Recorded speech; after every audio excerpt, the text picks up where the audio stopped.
ઉમરાંગસો આસામમાં ખાણકામ કરનારા શ્રમિકોને બચાવવા માટે ભારતીય નૌકાદળની વિશેષ ટીમ મોકલાવાઈ।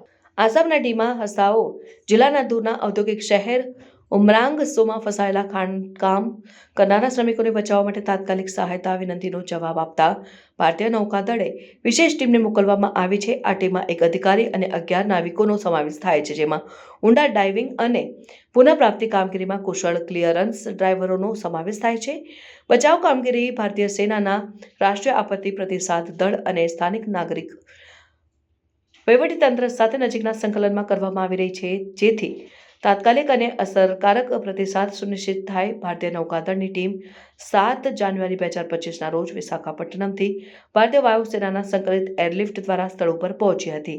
વિશેષ ગિયર જેમ કે ઊંડા ડાઇવિંગ સાધનો અને અંડરવોટર રિમોટલી ઓપરેટેડ વ્હીકલ્સ સાથે સજ્જ ટીમ આ મહત્વપૂર્ણ મિશન માટે સંપૂર્ણ રીતે તૈયાર છે। કામગીરીનો ઉદ્દેશ ખાણના ઘસારા પછી હઝાર્ડિયસ પરિસ્થિતિઓને પાર કરવાનું છે અને જેના કારણે ઘણા શ્રમિકો ફસાયા હતા।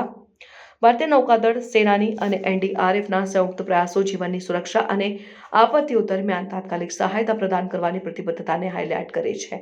બચાવ કામગીરી ચાલુ છે, જેમાં તમામ સંકળાયેલા એજન્સીઓ વચ્ચે નિયમિત અપડેટ્સ શેર કરવામાં આવી રહી છે, જેથી સરળ અને સમયસર બચાવ સુનિશ્ચિત થાય।